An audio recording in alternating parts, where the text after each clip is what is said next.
Eastview family, Jason Sniff here. Happy Tuesday to you. And I hope this week's gotten off to a great start. We're continuing in the book of John 16, verses 16 to 22. I hope that Sunday's message was one that was inspiring and also heartfelt and maybe moved you closer to the Lord. I encourage you to go back to John 16 today in your own time and read back through that. There's so many things that Jesus is trying to communicate during this last few hours before he goes to the cross. One of those has to do with this idea of pain.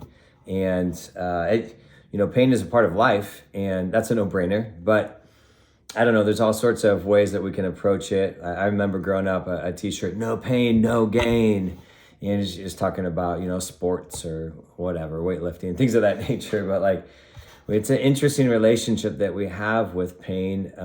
Many of the things that can become hurtful habits are ways in which we try to unhealthily avoid pain. Pain's a part of our life. And yet the Bible, Scripture, Jesus talks a lot about how to approach pain. The context in John 16 is he's talking about his own death and then resurrection, in the sense that his leaving is going to cause pain and sorrow and grieving and weeping for those who follow him. They may not fully understand what's about to happen, and Jesus is trying to help them by bringing comfort to them. And so as I look at John 16, there might be a helpful reminder for you and I about the pain that we face today. I don't know what kind of pain you're facing. Could be physical, could be a spiritual pain, could be a emotional pain, relational. It could be all sorts of things, all wrapped in one. But I'm guessing that we've experienced the pains of life even this week. And so the reminder that I see here, I just want to mention verse 20 real quick. Jesus is saying this. He says, "Truly, truly, I say to you, you will weep and lament, but the world will rejoice. You will be sorrowful, but your sorrow will turn into joy." So there's something here that Jesus is saying, hey, your pain is going to be real. It is real. You will experience grief and hurt and pain.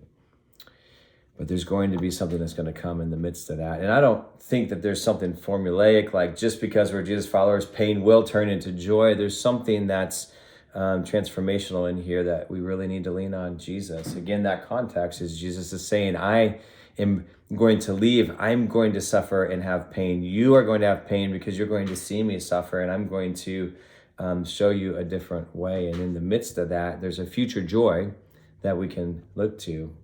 It's probably helpful to note this, that God doesn't cause the pain, but his Spirit in this situation reminds us that through pain, there is the possibility, and then there is the desire of God to turn pain into joy. And the question is will we or shall we look to Jesus in the midst of our pain? Using that word shall, it reminded me of Jeremiah 31, 13 and 14. Listen to these words.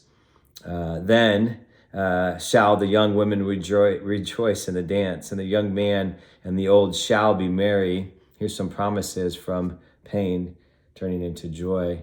I will turn their mourning into joy. I will comfort them and give them gladness for sorrow. I will feast the soul of the priest with abundance, and my people shall be satisfied with my goodness, declares the Lord.